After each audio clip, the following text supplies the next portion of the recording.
예, 여러분 반갑습니다. 일주일 잘 보내셨습니까? 예, 날이 따뜻합니다, 그죠? 예, 벌써 3월 달도 제법 날짜가 지났고, 어, 이제 봄이 오는 것 같습니다. 올 봄에는 저희가 수련회가 있습니다. 항상 저희가 2월 달에 수련회를 해서 좀 추웠죠, 그죠? 좀 추워서 어, 항상 그 실내는 따뜻하지만 밖에 나오면 좀 추웠는데 원래는 날짜를 아주 잘 잡았습니다. 3월 저희가 20일부터 23일까지 3박 4일간 황룡원에서 봄 수련회를 합니다. 참 좋은 시절이죠, 그죠? 좋은 시절이고 어, 더군다나 이제 명상을 하면 더 좋겠죠, 그죠? 아, 이, 음, 항상 그렇긴 하지만 이 3박 4일간 집중 우리가 놓아버리기 수련회 이런 데를 참여하고 나면 든든합니다. 이게 보약을 먹은 듯이 정말 체력 보충을 한 듯이 마음이 아주 든든하게 보충이 되는 시간입니다. 여러분들도 시간 되시는 분들은 꼭 참여하셔가지고 또 마음의 또 보약을 먹는 시간을 가지셨으면 좋겠습니다. 오늘도 아잔 브라움스님의 법문집 사라짐의 기술을 가지고 법회를 진행하겠습니다. 어, 한번 읽고서 제가 법문을 하겠습니다. 몸의 느낌을 알아차리는 바디 스위핑 명상법이 들뜸이 많은 사람들에게 유용한 기법임을 저는 알게 되었습니다. 최근에 알게 된 수행법인데 사람들이 아주 좋아했습니다. 특히나 들떠있는 사람들에게는 아주 유용한 방법이라고 생각했습니다. 발끝에서 머리끝까지 몸 전체에서 일어나는 느낌을 알아차리는 것은 사람들을 고요하게 했습니다. 어, 여기서는 그 수련회 같은 걸 지도하시면서 어, 바디 뭐 스위핑 몸을 이제 다 이제 우리가 주시하면서 발끝에서 머리끝까지 쭉 알아차리는 거죠. 뭐 바디 스캔이라고 하기도 하고 바디 어, 스위핑이라고 하기도 하는데 어, 이런 방법들도 아주 유용한 방법이죠. 특히나 보통 사람들이 그 호흡 명상 같은 아나파나사티 같은 명상을 처음부터 시작하면 상당히 어렵게 많이 느낍니다. 호흡이란 대상 자체가 너무 미세하잖아요, 그죠? 처음에 배우면 이 감을 잡기 힘듭니다.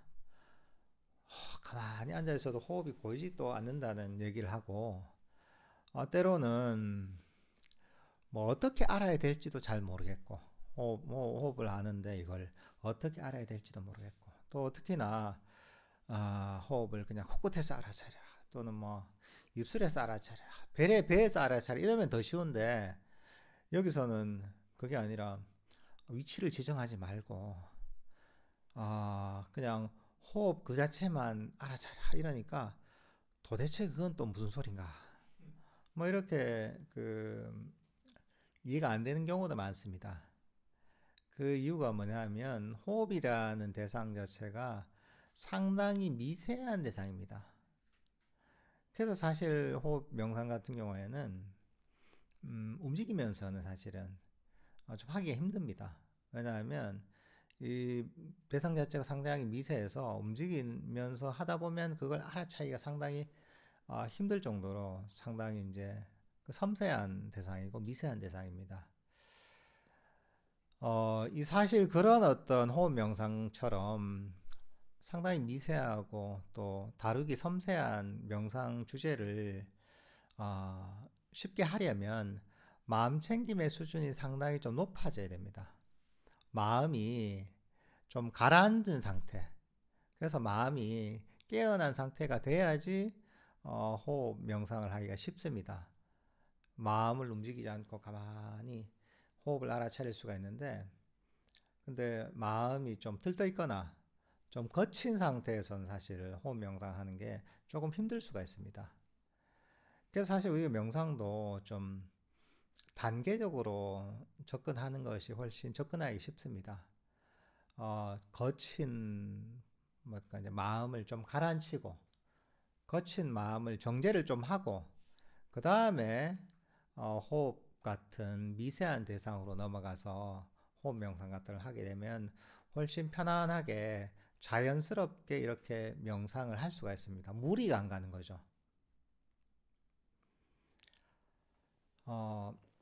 그래서 이런 여기서 바디 스캔 같은 방법이 상당히 괜찮은 겁니다.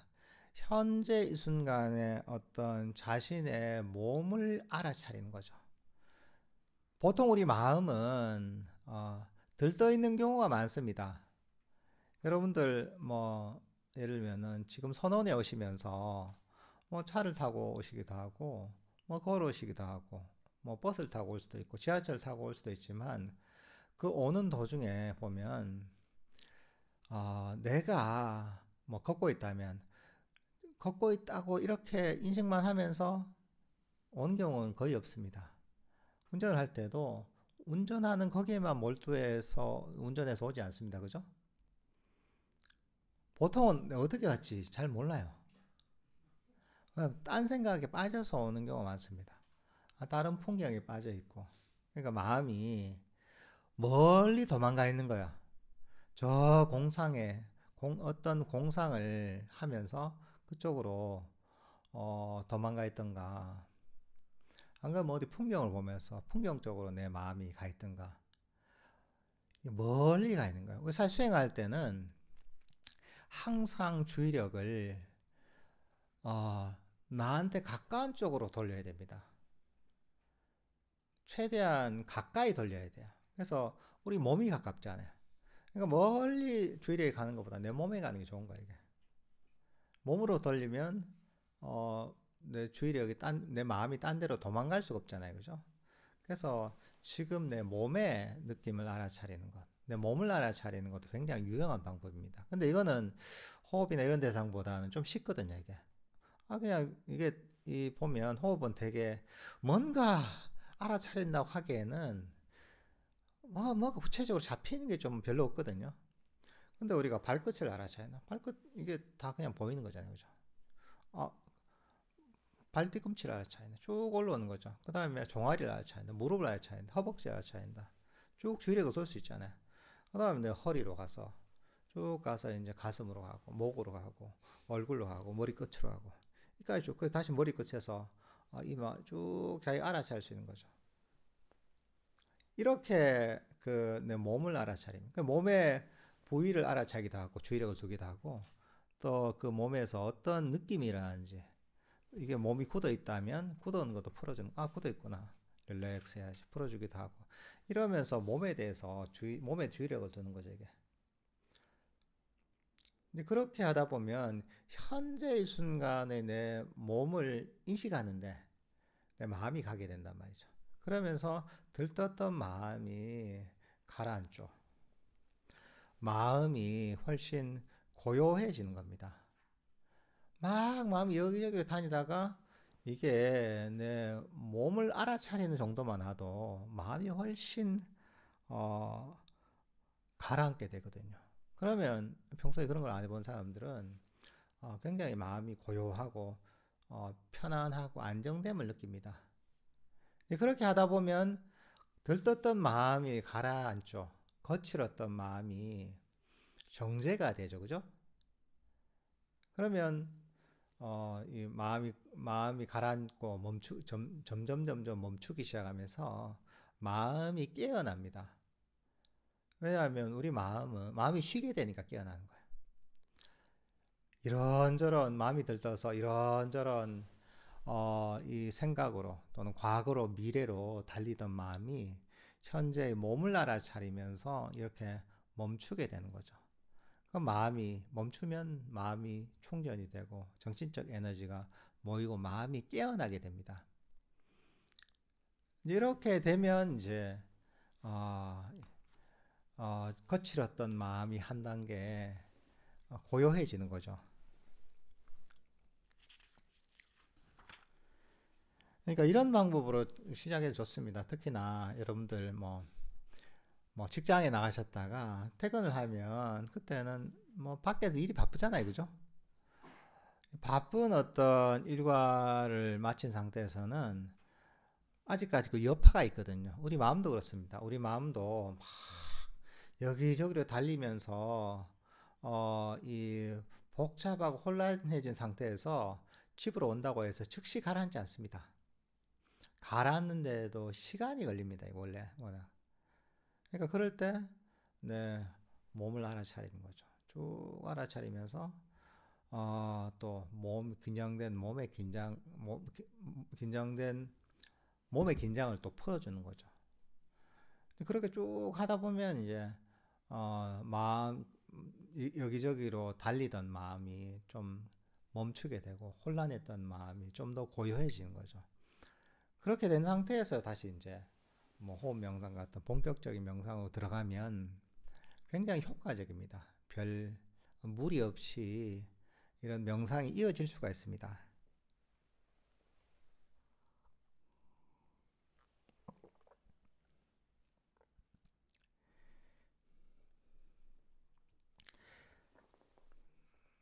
명상할 때 그냥 앉아서 멍하게 있거나 졸지 마십시오. 그냥 멍하게 앉아서 현재 순간 알아차리려고 하고 온갖 생각을 하기 시작하지 마십시오. 몸을 관찰하는 명상을 개발하도록 해보십시오. 이것은 몸의 속성을 이해하려는 것이 아닙니다. 몸의 속성을 통찰하는 명상법은 명상이 아주 깊어지기 전까지 그렇게 유용한 방법이 아니라고 저는 생각합니다. 근데 지금 여기서 얘기하는 방법은 어떻게 보면 윗바사나적인 접근 방법은 아닙니다. 통찰, 지혜의 측면을 가지고 하는 건 아니고 어떻게 보면 사마타적인 측면이라고 할 수가 있죠.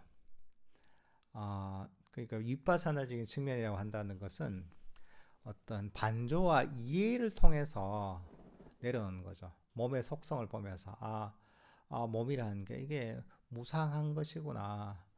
몸이라는 게 이것도 결국은 말까 조건 지어진 것이고 실체가 없는 것이거나 이렇게 접근하는 방식이 아니라 이건 단지 몸을 알아차리는 거야.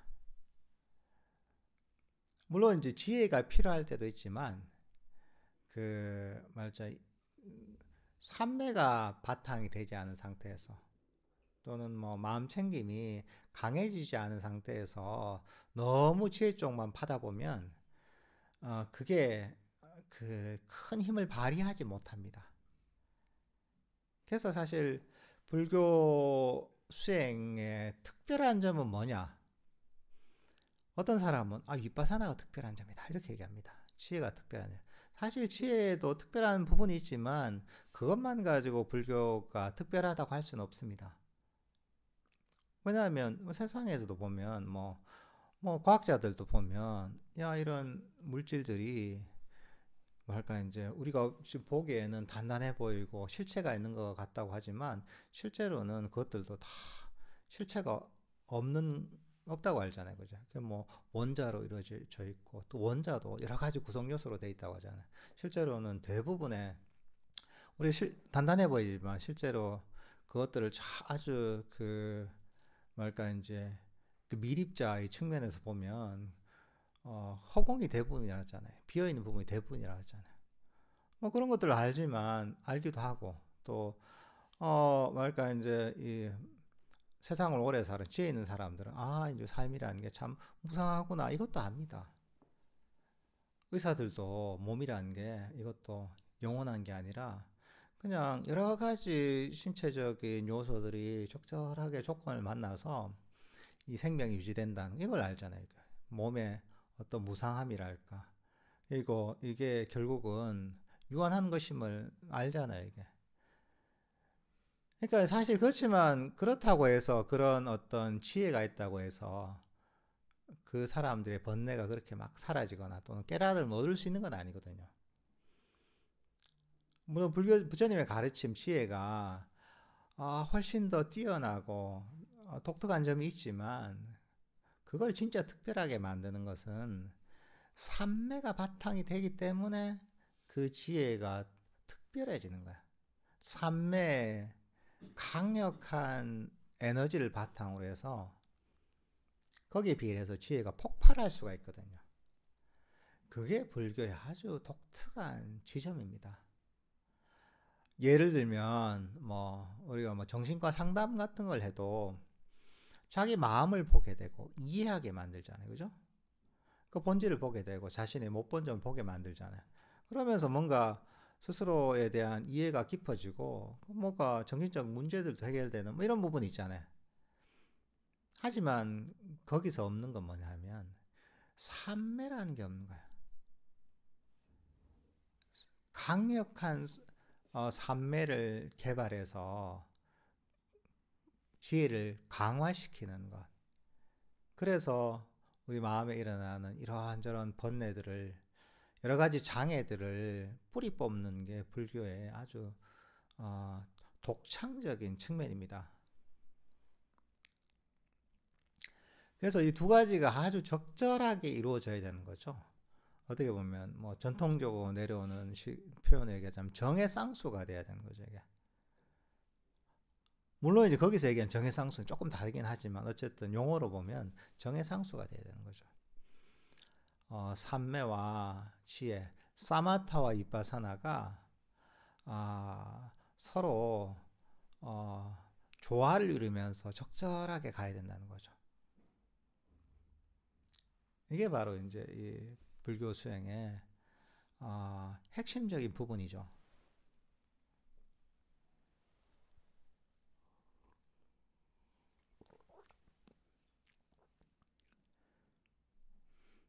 그리고 사실 이런 수행법들 같은 경우에는 우리가 접근을 할 때 아주 실질적인 부분에서 접근을 해야지 길을 잃지 않을 수가 있습니다.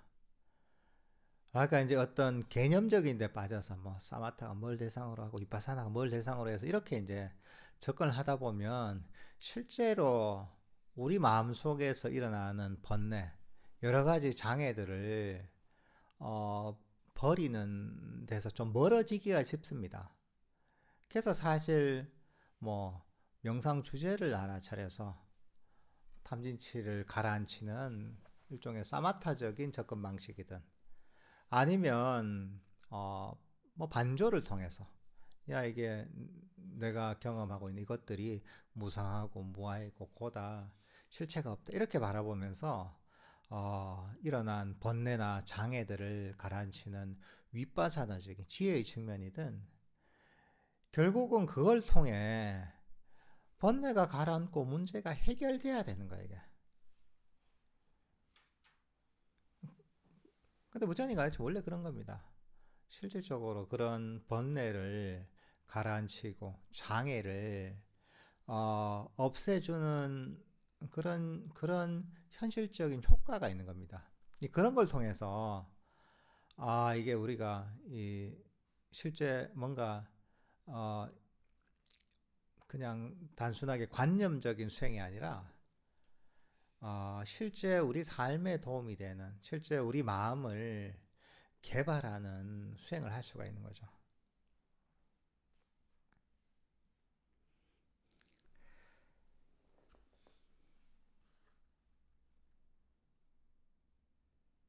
여러 종류의 명상법을 알고 있으면 특히 명상을 시작한 초기에 발생한 지루함에 잘 빠지지 않습니다.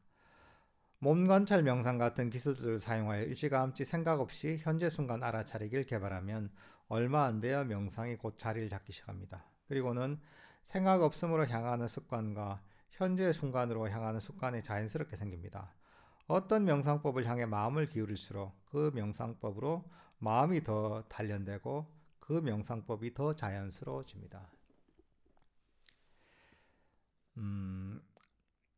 그러니까 여기 어떤 바디 스캔, 몸을 알아차리는 이런 명상법도 보면 굉장히 효과적이죠. 여기저기로 떠돌던 마음을 멈추고 또 우리가 몸을 알아차리다 보면 생각을 가지고 알아차린 거 아니거든요. 생각 없이 우리 몸을 현재의 이 순간 몸을 알아차리면서 마음을 현재의 순간에 멈추게 되는 거죠. 사실 이런 하나의 방법을 하나 더 알게 되면 우리가 필요할 때 이런 방법들을 잘 활용할 수가 있죠. 뭐 때로는 우리가 저기 명상 과정에서 배운 뭐 호흡 명상이나 자해 명상이나 걷기 명상이나 때로는 지혜를 활용한 위파사나적인 측면이나 여러 가지 명상의 기술들이 있단 말이죠. 이것들을 잘 이해해서 적절하게 잘 활용하면 우리가 훨씬 덜 지루하게, 훨씬 즐겁게 명상을 할 수가 있거든요. 이게 한 방법만 가지고 주구장창 같은 방식으로만 접근하면 그게 때로는 통할 때도 있지만 좀 지나면 지루해지고 그게 안 통할 때가 있습니다. 그래서 이 방법들을 여러 가지 명상의 방법들과 기술들을 잘 익히고 그걸 적절한 때 잘 활용해야 됩니다. 그렇게 자꾸 연습을 해야 됩니다. 이게 사실 운동하는 거하고 굉장히 유사합니다. 운동을 할 때 뭐 테니스를 친다고 할 때 테니스의 뭐 기술을 배우잖아요. 뭐 포핸드 스트로크, 뭐 백핸드 스트로크 뭐 이런 게 있잖아요. 뭐 발리 이런 것도 있고 서브도 있고 여러 가지 테니스의 기술들이 있단 말이죠. 테니스를 처음 배울 땐 그 기술들을 하나하나 배우잖아요. 그죠? 하나하나 반복적으로 연습을 합니다. 그래서 그 기술을 어떻게 쓰는지를 하나하나 배우고 반복적으로 연습하죠. 근데 그걸로 끝나는 게 아니죠. 그죠? 그 다음에 이제 그걸 배우고 나서는 실제 경기를 해보죠. 그죠? 실제 경기를 하면서 하다 보면 어떻습니까? 아, 나는 오늘 포핸드 스트로크 이거 배웠으니까 이것만 계속 치면 됩니까? 이게 공이 왼쪽으로 오는데 막 달려가서 이렇게 치고 있어요. 그죠? 공이 저 공중으로 오는데 그냥 또 이렇게 치고 있어요. 이게 그게 되겠어요. 이게 그러니까 사실은 실제 경기를 하면 여러 가지 기술들을 그 상황에 맞게 상황에 맞는 기술들을 적절하게 사용해야 됩니다. 그죠? 때로는 배웠던 뭐 오른쪽으로 이렇게 치기도 하고 때로는 백핸드로 치기도 하고 때로는 뭐 바로 뛰어가서 앞에서 딱 뭐 발리로 이걸 딱 넣어야 될 때도 있는 것이고 그냥 높이 받아 넘겨야 될 때도 있는 것이고 이 상황에 따라 다른 거예요. 때로는 뭐 가운데로 공을 넘겨야 될 때도 있고 왼쪽으로 넘겨야 될 오른쪽으로 넘겨야 될 때도 있고 뭐 공을 짧게 그냥 던져야 될 때도 뭐 스핀을 줘야 될 때도 있고 뭐 다양하잖아요. 그죠? 근데 그건 뭐냐면 기존에 배운 기술이 있지만 실제 경기를 하면서 내가 결국은 경기를 이기기 위해서 점수를 따기 위해서 적절한 기술을 그때 사용해야 된다는 거죠. 왜냐하면 결국은 테니스는 그 경기를 이기는 게 목적이잖아요. 그죠? 테니스 경기에서. 그걸 위해서 내가 적절하게 이런 기술을 사용해야 되는 거죠. 우리 불교 수행이라는 것도 똑같습니다. 여러 가지 명상의 기술도 있지만 결국은 일어나는 번뇌를 가라앉히는 마음을 고요하고 평화롭게 만드는 적절한 그 상황에 맞는 기술을 사용해야 되는 거죠. 근데 그건 어떻게 해야 돼? 자기가 많이 해봐야 돼요. 일단은 우리가 뭐 경기 그렇잖아요. 테니스 경기를 많이 보고 연구하고 이러면서 거기에 참조를 하잖아요. 그죠? 때로는 코치한테 지도를 받기도 하고 그렇게 해서 나름대로 이제 감을 잡아서 실제 경기를 하면서 응용을 하잖아요. 그죠?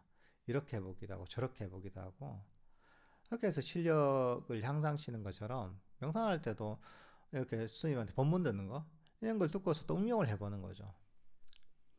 때로는 이렇게 때로는 저렇게 근데 만약에 오늘 바디스캔 얘기했다고 해서 바디스캔만 하자 이게 안 됩니다. 이게 그래 만족해라 해서 가만히 만족만 하고 있어. 만족 그게 됩니까? 이게 때로는 무상에 대한 인식을 개발하다고 하니까 무상에 대한 인식 이것만 하면 되는구나. 무상 근데 나중에 와서 그거 안 되던데요, 그렇게 하니까. 이런단 말이죠. 왜 그게 안 됩니까? 자의심을 개발하라고 하니까, 자의심. 그만 주구장창 하다 보니까 안 될 때가 있단 말이죠. 그러니까, 이거는 테니스의 기술처럼 명상에 필요한 기술, 다양한 기술들이죠. 그것들을 적절하게 말까 경기에 테니스의 기술을 활용하듯이 적절하게 활용해야 된다는 거죠. 결국 목적은 괴로움의 원인인 바로 탐진치와 장애들, 번뇌들을 버리는 게 다 목적이잖아요. 그 목적을 위해서 이런 기술들이 다 존재하는 거예요. 계정의 사막이 다 그걸 위해서 존재하는 거야. 모든 명상의 기술들이 그걸 위해 존재하는 거야. 그러니까 그걸 이제 기본적으로 그런 방향이라는 걸 이해해야 되는 거야. 오늘 배웠으면 이것만 맞다 이렇게 생각하지 마시고, 이게 통할 때도 있겠구나 생각이 되는 거야. 이거 배운 걸 이걸 내가 명상할 때 응용을 해볼까? 이렇게 생각해야 되는 거예요. 근데 이거 자꾸 하다 보면 이제 처음에는 뭐랄까 이제 이 응용이 안 돼요. 처음에 응용이 안 되죠. 뭐 운동도 마찬가지죠. 처음에 응용이 안 됩니다. 배운 데 그대로 합니다. 근데 자꾸 하다 보면 이게 힘 조절도 되고, 그죠? 뭐랄까 스핀 조절도 되고, 때론 길게도 넣을 수 있고, 짧게도 넣을 수 있고, 이 다양한 어떤 응용이 가능해진단 말이죠. 근데 처음에는 기초를 잘 배워야죠. 마찬가지로 명상을 할 때도 똑같습니다. 처음에는 응용이 안 되지만 자꾸 하다 보면 응용이 됩니다. 응용이 되고 자연스러워지고, 나중에 테니스를 경력이 꽤 되고 실력이 많이 늘면 어떻습니까? 별 생각할 필요가 없죠. 그냥 반사적으로 하는 거예요. 별 생각이 필요 없어요. 그냥 이렇게 해야지 한 정도만 생각하면 그냥 몸이 저절로 가는 거예요. 수행이랑 똑같습니다. 나중에는 저절로 그냥 가야 돼요. 이렇게 하면 이 상황이 되면 그냥 반사적으로 튀어나와야 되는 거예요. 그러니까 이런 운동처럼 수행도 해야 되는 거야. 이 운동의 또 특징이 뭡니까? 반복 훈련이라는 거야. 특히 이런저런 기술을 배울 때는 어떻습니까? 반복적으로 훈련합니다. 반복하지 않고 몇 번 하고 운동 실력이 느는 건 있을 수 없습니다. 엄청난 운동의 재능을 지닌 세계적인 선수들은 어떻습니까? 보통 사람보다 훨씬 반복적인 훈련을 많이 합니다. 그 손흥민 선수 그 유명한 얘기 있잖아요. 무슨 리프팅이라고 하나. 그 어릴 때부터 그 한 몇 시간 동안 했다 하잖아요. 그게 지금도 그걸 하고 있다고 하대요. 매일매일 훈련을. 그러니까 그런 기술들을 반복적으로 훈련해야 되는 거야. 반복적으로 훈련하면 여기도 얘기하시면 이게 완전히 습관이 되는 거야. 마음이 개발되는 거야. 그 불교 수행이라는 게 사람들이 뭔가 어려움을 느끼는 부분이 무엇이냐? 이 운동하는 만큼 반복을 하지 않아요. 몇 번 해보고 나 왜 안 될까? 잘 돼야 되는데 이거 뭐가 문제가 있나? 이렇게 한단 말이죠. 근데 운동할 때 있잖아요. 별 생각 없이 반복하는 거죠. 배운 대로 이렇게 하면 되지 그냥. 안 되면 또 연습하지 뭐. 이렇게 연습하면 훨씬 효과적입니다. 우리가 보통 수행을 하면서 항상 받는 질문은 그런 거예요. 나 왜 했는데 왜 안 되죠? 이렇게 돼야 되는데 왜 안 되죠? 아니 그냥 반복 훈련하면 되는데 몇 번 해보고 안 되면 안 될 때가 있죠. 그럼 또 이제 그게 왜 이럴까 하면서 그 고민에 쌓이는 거야. 거기에 또 불만족이 생기는 거야. 자기 수행에 대한 악의가 생기는 거죠. 그럼 재미가 없죠. 왜냐하면 기대감이 있는데 빨리 돼야 되는 기대감이 있잖아요. 근데 안 되니까 재미가 없고 거기서 괴로움이 생기는 거예요. 왜 안 될까? 빨리 돼야 되는 건 뭡니까? 욕망이죠. 왜 안 될까? 불만족이죠. 악이죠. 장애를 그냥 수행을 하면서 그냥 일으키는 거야. 왜? 그냥 빨리 돼야 된다는 반복적 연습이라는 게 그 중요성을 인식을 못하는 거야. 수행의 과정은 당연히 그런 과정을 거쳐야 되는 걸 이해를 못하는 거야. 근데 만약에 이걸 이해하고 있으면 안 되면 또 연습하면 되고 안 되면 또 연습하면 되고 별 그게 스트레스가 안 되는 거야 이게. 당연한 거니까. 그렇게 하면 의외로 그게 쉽게 됩니다. 근데 보통은 이런 훈련이 안 됩니다. 편안한 마음으로 그냥 훈련해야 되는데 좀 하고 나서 왜 안 될까? 이 고민의 시간과 불만족의 시간이 훨씬 길어요. 그게 장애니까 괴로움을 만들어내요. 그럼 더 바라는 거예요. 더 빨리 돼야 되는데 여기서 벗어나야 되는데. 그럼 또 뭔가 욕망이 생기고 뭔가 잘 돼야 된다는 가래가 생기는 거예요. 그럼 악순환에 빠지는 거예요. 우리가 이런 부분만 이해해도 수행하니까 훨씬 쉬워집니다. 그냥 뭐랄까 이제 운동 연습하듯이 그냥 연습하는 겁니다. 배우고 연습하고 그냥 하는 거예요. 그냥 이게 생각이 많으면 안 됩니다. 그냥 연습하는 겁니다. 그러면 이게 희한하게도 생각보다 쉽게 됩니다. 보통 수행을 가로막았던 수행의 발전을 가로막았던 게 뭐냐 하면 이게 보면 너무 분별하는 거예요. 빨리 돼야 되는데 왜 안 되지? 지금쯤 돼야 되는데 이 정도는 돼야 되는데 전부 이런 기대감이랄까 그 기대감이 충족되지 않은 불만족 이게 수행의 즐거움을 가로막습니다. 그 다음 나오는 게 우리 다음에 나오는 게 뭐냐면 기쁨에 대해서 얘기하거든요. 사실 기쁨이 생기지 않는 이유는 뭐냐? 바로 거기에 가장 큰 이유가 있습니다. 우리가 현재 순간을 알아차리고 명상을 하면 꾸준하게 하면 즐거움이 생기게 돼 있습니다, 원래. 근데 왜 즐거움이 생기지 않느냐? 다 자기가 수행을 적게 해서 그러냐? 대부분 경우에 그것보다는 수행한 걸 다 깎아 먹어버려요. 금방 얘기했던 이런 걸로. 불만족으로. 또는 뭔가 기대하는 욕심으로. 이게 수행의 장애잖아요. 뭡니까? 5가지 장애 중에 감각적 욕망과 악이라는 장애요. 이걸로 깎아 버려요.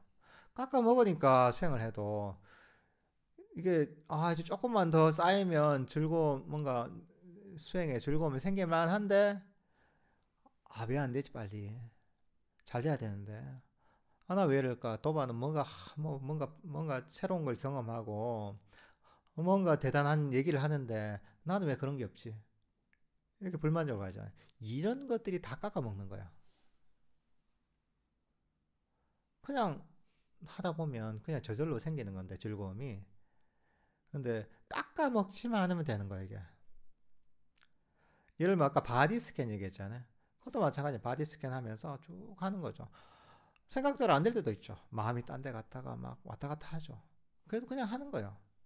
그냥 하면 되는데 나는 왜 바디 스캔을 하는데 딴 생각이 중간에 일어나지? 나는 했는데 뭔가 마음이 고요해지고 평안해지고 한다는데 나는 별로 그런 것 같지가 않지.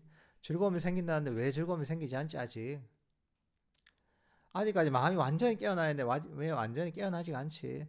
아직까지 마음이 좀 흐릿한 것 같은데 이런 불만족과 이 욕망이죠 이게. 욕망들이 보면 수행의 결과를 또 다 깎아먹는 거야. 그러니까 우리가 그렇잖아요. 통장에 돈이 모이려면 덜 써야 되잖아요. 이걸 낭비하지만 통장에 돈은 계속 쌓입니다. 계속 저축을 하면 그죠?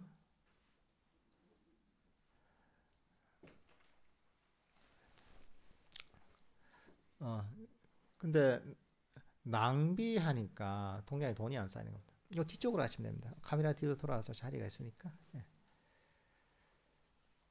낭비하지 않으면 되는 거예요. 이게. 돈을 까먹지 않으면 되는 거야. 근데 까먹으니까 그 문제인 거예요. 그 쓸데없는데 보면 돈을 까먹는 거죠 이게.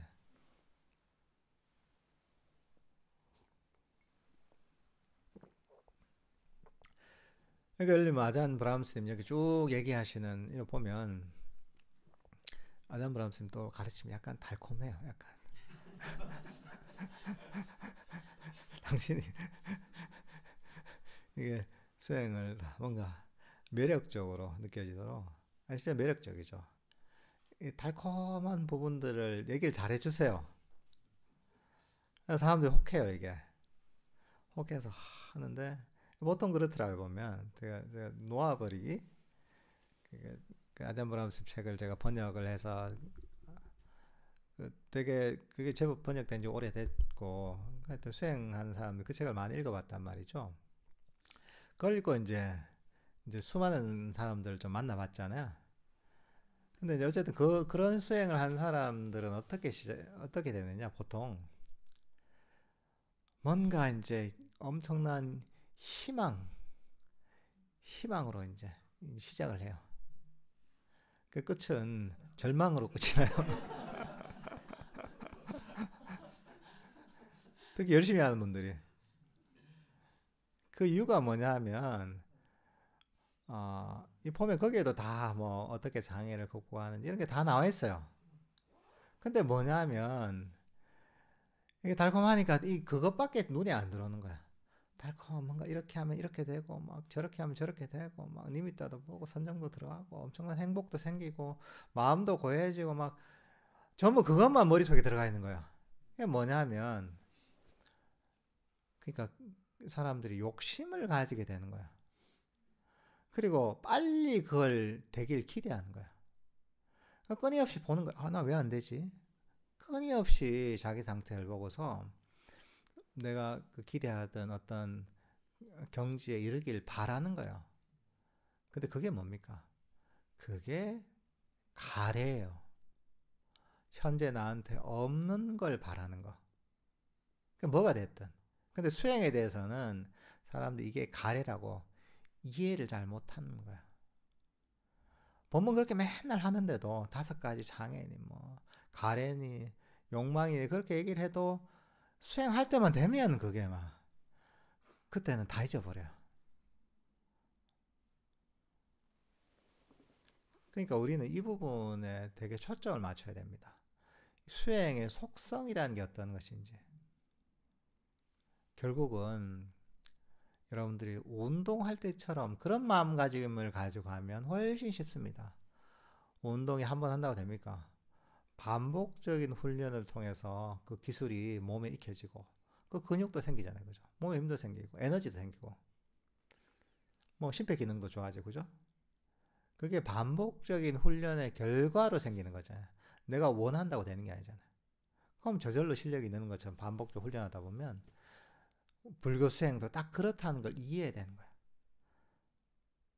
금방 이제 바디스 몸을 알아차리는 이런 어떤 수행도 이것도 그냥 반복적으로 하면 되는 거예요. 그냥. 그러다 보면 저절로 반복적인 훈련을 통해 익혀지는 거예요. 우리 몸하고 마음하고 되게 유사합니다. 몸으로 운동을 익힐 때도 처음부터 뭐 테니스를 한 번도 안 쳐본 사람이 테니스의 어떤 동작이 되나요? 안 되잖아요. 그죠? 반복적인 훈련을 통해서 하다 보면 약간 여러 가지 테니스의 기술이 몸에 익혀지는 거예요. 모든 게 마찬가지입니다. 제가 옛날에 저 대학교 처음 들어갔을 때 대학교 들어가기 전에 제가 컴퓨터를 못 만져봤어요. TV에만 봤어요. 집에 컴퓨터가 없어가지고. 그래가지고 처음 이제 그 수강 신청을 하는데 학교 가서 이게 그 전산실에서 수강 신청을 해야 됐거든요. 그럼 이제 그 당시에는 보기만 봤지 TV로 처음 만져보는 거야. 그러니까 이제 이거 어떻게 하나 이렇게 이렇게 하는 거예요. 이게 영어 자판도 어딘지 모르니까 이게 막 찾는 거예요. 겨우 이게 이렇게 해서 수강 신청을 했는데 근데 이제 그 당시에도 보면 그 뭐 학생 중고등학교 때 벌써 컴퓨터를 다루던 친구들이 있어. 걔들은 막 이렇게 치는 거예요. 이게. 그 처음에 내가 첫 레포트를 당시에는 워드로 쳐서 내라고 하더라고요. 그 첫 레포트를 제가 그거는 친구한테 부탁을 했어요. 써가지고 야, 내 이거 니 못 친다 나는 네가 좀 쳐서 줘라 이래서 이제 내가 첫 레포트를 냈거든요. 근데 이거 치면 어떻습니까? 이거 연습하면 어때요? 보통 저걸 어떻게 하나 이렇게 막뭐 300다, 400다 이렇게 치는 500다 치는 친구도 있잖아요. 하지만 그것도 연습하니까 또 되잖아요, 이게. 반복적 훈련을 통해 누구나 되잖아요.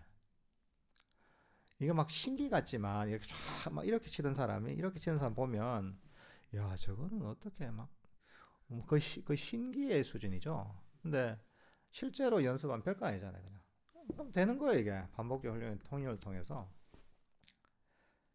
이 수행도 비슷한 거예요. 이 속성이 같다는 걸 이해해야 돼요. 그러니까 어떤 방법을 듣잖아요. 법문을 듣잖아요.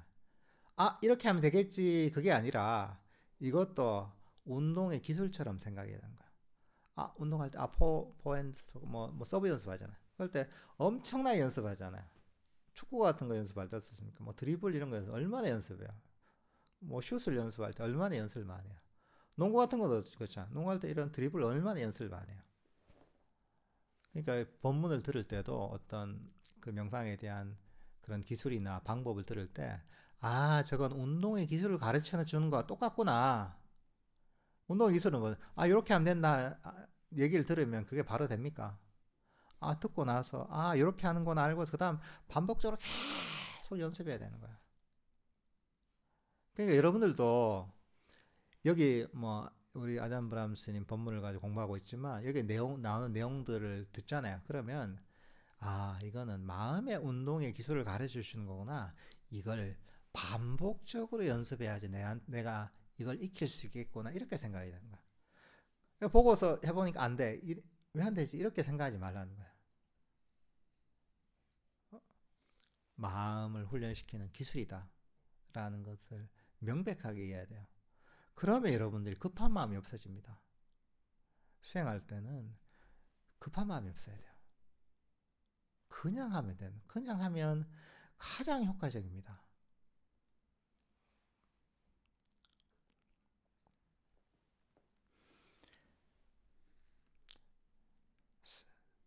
생각 없이 현재 순간 알아차기가 일단 되면 명상이 즐거워집니다. 행복, 관심, 재미라는 그 기쁨은 명상 경험에 있어서 매우 중요한 한 가지입니다. 그 기쁨으로 인해 여러분은 방석에 계속 앉게 되고 졸음 들뜸 생각이 일어나지 않습니다. 또한 그 기쁨으로 인해 이 안거가 끝나려면 아직 2달 반이나 남았어. 내가 과연 어떻게 살아남을까 하는 생각을 하지 않습니다. 이런 생각이 드는 것은 명상에서 어떤 기쁨도 얻지 못하기 때문입니다. 행복이 생기면 와 이런 상태가 2달 반이나 더 된다고 이런 축복이라고 생각하게 됩니다. 명상에 생기는 기쁨은 의지나 강제로 해서 또는 기대와 발언을 많이 한다고 일어나는 것이 아닙니다. 그 기쁨은 고요함 즉 멈춤에서 일어납니다. 그러니까 사실 수행할 때 이 즐거움이 되게 중요합니다. 이게 즐거움은 어디서 생기냐? 명상하다 보면 달리던 마음이 멈추거든요. 그러면 자연적으로 내면에 행복이 생기게 됩니다. 근데 아까 얘기했다시피 즐거움을 방해한 게 뭐냐? 바로 이 욕심이 방해랍니다. 급한 마음, 빨리 뭔가 성취하려는 급한 마음. 그래서 그게 빨리 안 되면, 내 스케줄대로 안 되면 불만족이 생기죠. 이게 불만족. 이게 바로 기쁨을 다 가로막습니다. 그래서 사실은 우리는 수행에 대한 만족감을 개발해야 됩니다. 일단 시작할 때부터 수행을 어떻게 바라보느냐가 굉장히 중요한 거죠. 우리 자주 한 얘기 했잖아요. 야, 정말 이 부처님의 2600년 전에 부처님께서 가르치신 이 가르침을 내가 이렇게 배울 수 있고 실천할 수 있다. 이게 얼마나 행복한 일인가. 그래, 내가 단 1분만 명상을 하더라도 이게 충분하다. 막 1분이 아니라 단 한 호흡만 알아차리더라도 충분하다. 단 한 번의 자애의 마음을 일으키더라도 충분하다. 이런 마음을 가지고 해야 되는 거죠. 이런 만족감을 일으키고 또 한편으로는 수행의 이 가치를 인식하는 거죠. 음미하는 거죠. 그러다 보면 기쁨이 빨리 일어납니다. 왜? 내가 이 가치 있는 일을 하고 있으니까. 처음엔 그렇게 그런 식으로 의도적으로 우리가 수행에 대한 일종의 인식을 개발해야 됩니다. 한편으로는. 그리고 그렇게 개발하면서 하다 보면 장애가 별로 없거든요. 내 순간에 만족하고 아무것도 바라지 않고 그냥 이게 가치 있는 이 수행을 한다 생각하면서 꾸준하게 하면 그러면 기쁨이 빨리 일어납니다. 원래 그 수행의 속성이 그런 겁니다. 달리던 마음이 멈추고 마음이 고요해지면, 그래서 정적 에너지가 충전되면 내면에서 행복감이 생기게 돼 있습니다, 원래. 그러면 명상의 즐거움을 아는 거죠. 근데 아무리 열심히 해도, 그러니까 예를 들면 현재 순간 알아차리 열심히 한단 말이죠. 엄청 바라면서 빨리 돼야지, 빨리 돼야지, 도반보다 더 잘해야지, 빨리 내가 여기 하는 걸 얻어야지, 이런 마음을 가지고 하면 하루에 몇 시간을 하더라도 기쁨보다 고통이 훨씬 큽니다. 왜? 욕망은 뭡니까? 괴로움의 원인인 거죠.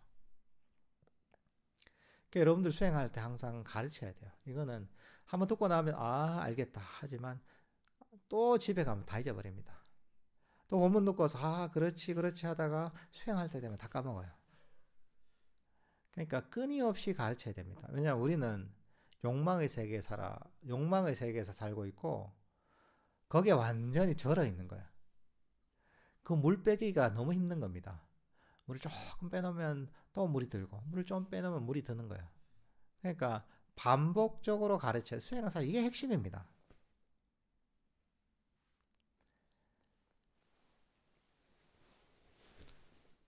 이제 그렇게 욕심만 버리고서 그냥 배운 대로 하잖아요. 우리가 가르쳐 주잖아요.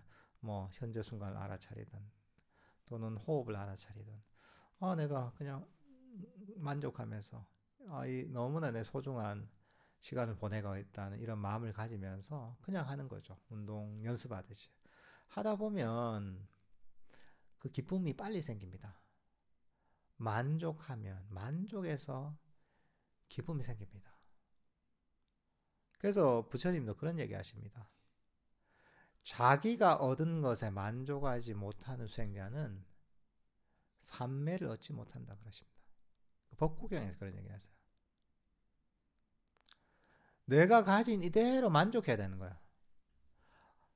아무리 수행을 많이 해서 뭔가 상당히 이제 깊은 경험을 하잖아요. 근데 보통은 이제 우연히 하는 경우가 많아요. 처음에 뭣도 모르고 그냥 막 하다 보니까, 모르니까 욕심도 없는 거예요. 뭣도 모르고 그냥 기본적인 방법만 가지고 하다 보면 오히려 뭔가 깊은 경험, 대단한 또 행복감이랄까, 법열을 경험하는 경우가 있어요. 그런 법에 대한 이해가 충분치 않은 상태에서 그런 걸 경험하면 그게 오히려 그 사람을 고통의 나락으로 떨어뜨리는 경우가 있어요. 왜? 너무 좋은 경험을 했잖아요. 그럼 이게 진짜 이게 이거구나, 이제 잘해봐야지, 빨리 얻어야지, 이런 마음이 생긴단 말이죠. 지혜가 부족하면. 그러면 바람은 뭡니까? 괴로움의 원인인 거야. 수행이 잘 됐던 이유도 그 사람이 별 생각하고 욕심 없이 했기 때문에, 모르니까, 뒤에가 뭐인지도 모르고 어떤 경험인지도 모르니까 욕심이 안 생긴 거죠, 처음에는. 근데 뭔가 체험을 하잖아요. 그럼 알잖아요. 이게 좋다는 걸 아는 거예요. 좋다는 걸 아니까 이제 욕심이 생기는 거예요. 욕심이 생기는데, 욕심이 생기면 수행이 안 돼요. 그러니까 옛날에 경험했던 좋은 경험을 못 하는 거야. 왜 안 되지 하면 더 이제 괴로운 거야. 좋은 걸 안 상태에서는 그게 안 되면 너무나 괴롭거든요. 아예 모르면 괜찮은데 맛을 보게 되면 이제 더 괴로운 거예요, 이게. 근데 그런 식으로 지혜가 부족하면 수행자가 괴로움에 빠지기도 하는 거예요. 그러니까 우리는 항상 태도를 그래 가져야 됩니다. 수행하는 게 너무, 이 가치 있는 일을 하다니. 내가 이렇게 부처님께서 가르치신 이 수행법을, 이 세상에 드문 이 수행을 배울 수 있다니, 이렇게 실천할 수 있다니, 엄청난 내가 무슨 공덕이 있길래 이런 수행을 할 수 있나, 이렇게 자꾸 이 수행의 가치를 환기시키고 만족감을 끊임없이 일으켜야 됩니다. 이렇게 그냥 수행하는 거야. 이게 제일 잘하는 겁니다. 그리고 나 이런 어떤 태도를 가지고서 뭐든지 수행하는 거야. 내 몸을 알아차리든, 현재 순간을 알아차리든, 과거와 미래를 버리고 현재 순간을 알아차리고, 또는 뭐 들숨과 날숨을 알아차린 호흡 명상을 하고, 자해 명상을 하고, 이런 태도를 가지고 하면 아무런 문제가 없습니다. 그리고 이렇게 하면 힘도 별로 들지 않습니다. 수행이 잘 되나 안 되나 그거 중요하지 않습니다. 중요한 건 수행을 하는 태도가 중요한 거예요. 어떤 태도를 가지고 하느냐가 핵심입니다.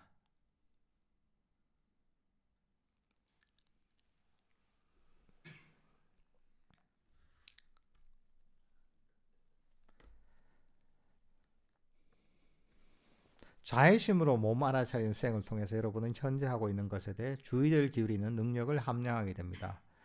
자의심을 하기 때문에 억지로 하는 것이 아닙니다. 그때 기쁨이 생길 수 있습니다. 자의심을 개발하면서 명상을 하는 동안 많은 문제들을 피할 수가 있습니다.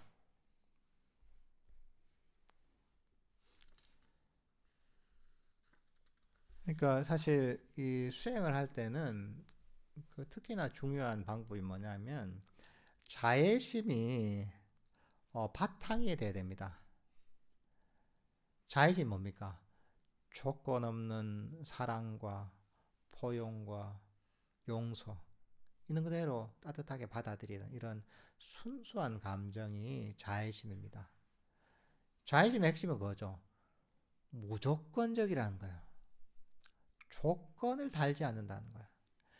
조건을 달지 않고 무조건적이라는 데서 이게 강력한 힘이 있는 겁니다. 거기서 조건을 달잖아요. 그럼 그게 강력한 고통을 갖고 오는 원인이 되는 겁니다. 이게 조건을 다느냐, 조건을 달지 않느냐, 이게 엄청난 차이가 있는 겁니다. 세상의 모든 것들은 조건을 답니다. 그죠? 그게 우리는 그냥 그렇게 살아온 거야. 친구와의 우정에도 다 조건이 달려 있습니다. 사람들과의도 관계에도 조건이 달려 있습니다. 그러니까 이게 사실은 내가 생각하는 조건을 내 친구가 만족시키지 못한다. 뭐 예를 들면 뭐 친구가 그 좋은 관계라도 친구 관계 유지되는 거는 나하고 의리를 지킨다면 뭐 이런 조건이 달려 있단 말이죠. 남녀 관계도 마찬가지로 이 사람이 나를 좋아한다면, 이 사람이 나에게 충실하다면, 이 사람이 바람을 피우지 않는다면 뭐 이런 게 있단 말이죠. 그런 조건이 다 달려 있단 말이죠. 근데 그 조건이 깨지면 그 관계도 깨지는 거예요. 사람들은 다 조건을 다는 거야.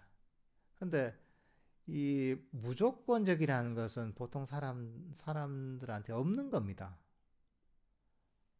근데 조건을 달기 때문에 항상 내가 원하는 조건은 항상 이게 충족될 수는 없거든요. 충족되지 않을 땐 그때 괴로움이 생기는 거야. 근데 만약 조건 자체가 없잖아요. 그럼 충족돼야 될 게 없잖아요.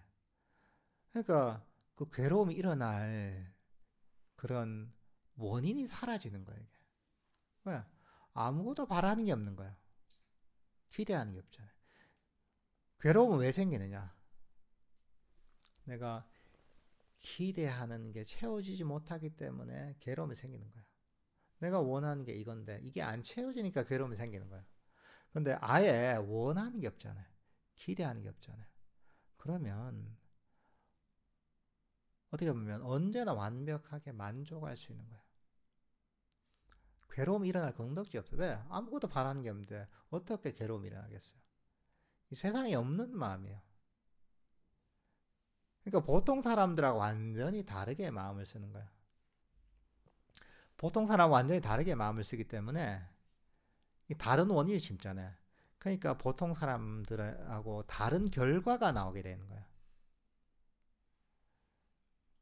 세상의 모든 것은 인과법을 따릅니다. 물리세계든 우리 몸이든 우리 마음의 세계든 업의 세계든 모두 인과법을 따르는 겁니다. 근데 인과법의 기본 원리는 뭐냐면 원인이 같으면 결과가 같은 거예요. 사람들이 살던 대로 그렇게 막 조건을 달면서 그렇게 마음을 쓰잖아요. 그러면 보통 사람들이 얻는 결과와 똑같은 결과를 얻게 돼 있어요. 그것과 완전히 다른 결과를 얻는 건 불가능합니다. 왜? 심은 원인이 같은데 어떻게 다른 결과를 얻겠어요?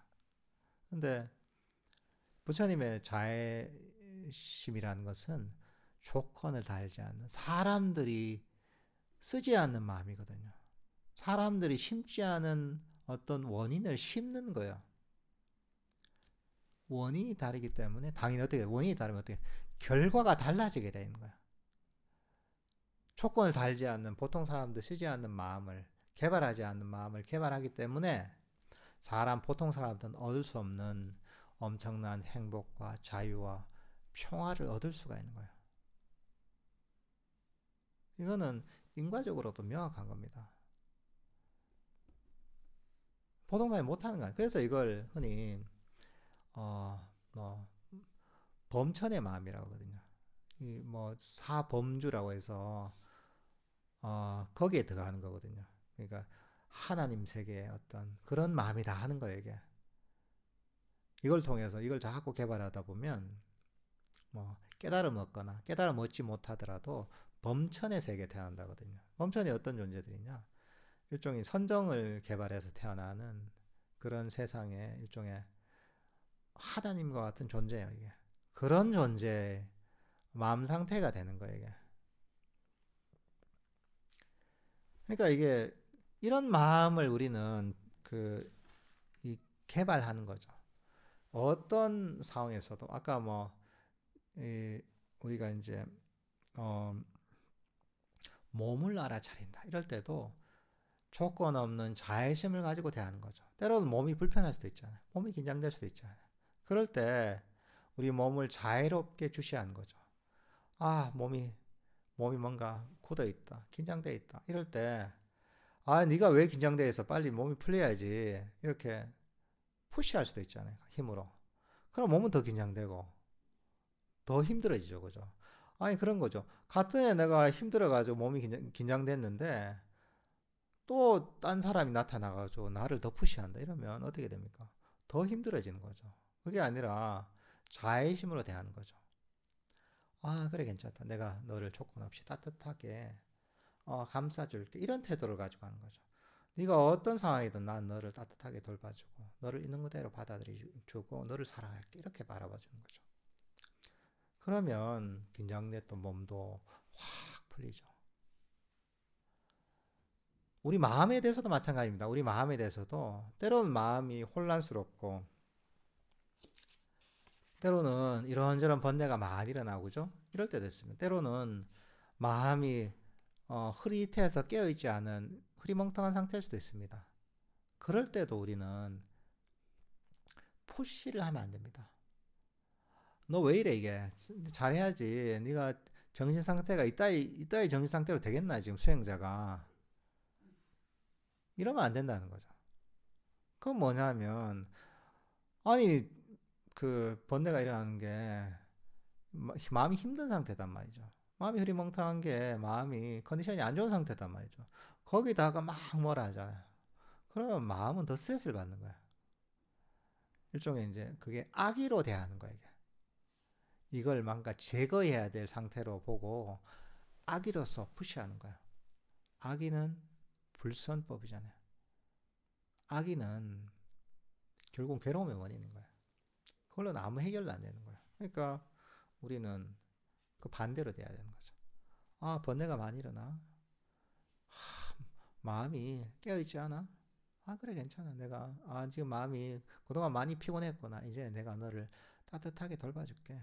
괜찮다. 네가 어떤 상태이든 너를 따뜻하게 바라봐주고 있는 그대로 너를 받아들여줄게. 이렇게 대하는 거죠. 물론 이걸 말로 살 수 있지만 나중에는 그 태도가 그렇게 되는 거죠. 그런 자애심으로서 연습을 하다 보면 자애심으로 대하게 되는 거죠. 따뜻하게 이 상태를 막 싫어하는 게 아니라 연민의 감정으로 따뜻하게 이 내 마음을 감싸할 수가 있는 거죠. 그렇게 되면 장애가 다 사라지는 거죠. 아무 바라는 게 없으니까. 장애가 없는 아주 순수한 마음인 거예요. 호흡 명상할 때도 똑같습니다. 호흡 명상할 때도 호흡에 대해서도 사실은 자애심을 유지해야 돼요. 호흡 명상할 때 호흡이 내 뜻대로 안 될 때가 있잖아요. 내 뜻대로 알아차리지 않을 때가 있단 말이죠. 그럴 때 보통 사람들의 그냥 그 본능적인 반응은 왜 이래 이거 잘 돼야지. 호흡이 잘 알아차려야지. 내 뜻대로 돼야지. 그냥 자기도 모르게 그렇게 반응한단 말이죠. 그게 아니라 호흡도 일종의 하나 의인화해서 어떤 뭐 내 친구를 대하듯이 호흡을 따뜻하게 돌봐주는 거죠. 아, 그래. 그 네가 내 호흡이라는 게 우리의 생명을 유지시켜 줬잖아요. 그죠?